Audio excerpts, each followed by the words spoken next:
All right, so for our final video, I decided to cram a couple of extra bonus tips into one video. The first one is going to be assigning colors to groups. So we could color code our groups here, and normally if you drag new items into your group, it's not going to take on that same color. It's going to be the old color.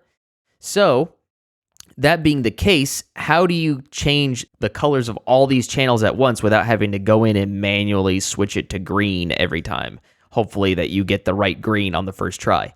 Right click right here at the bottom, assign track color to group tracks and clips. Bam, just like that. I mean, it's a small tip, but it is a major quality of life hack. Okay, here's another one that I really like. We're going to freeze the track here. And normally you would say, all right, we're going to freeze and flatten it, right? Well, just freezing it offloads your CPU. But if you wanted to still keep the MIDI, but still maintain the audio as well, this works well if you're collaborating with somebody who doesn't have your plugins, but you still want to keep that MIDI. Just option, click, and drag down onto an audio track, and that same MIDI is there with that sound. But if the person you're collaborating with doesn't have the same instrument that you're using, you can use this as a workaround. So they could still have the MIDI if they wanted to dissect it after the fact. And the next tip is saving default instances of audio effects. So for me, I like to use a saturator a lot. So if I drop in a saturator, you notice that I already have the drive already up 4 dB. If I'm going to be using a saturator, it's probably because I'm going to be adding some saturation to whatever I'm applying it to. And that's not going to happen unless I'm adding a little bit of drive. So I decided to just bump it up 4 dB. Let's bump it up to 5 just for the sake of this example. And then what I do is I right click and I hit save as default preset.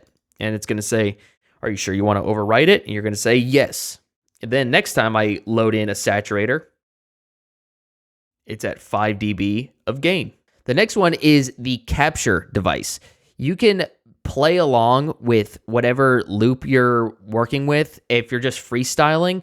And if you do something by accident, you can capture that MIDI using Ableton's capture function. So, I'm a terrible piano player, but I'll just do a really bad example for you guys so you guys can see what it does.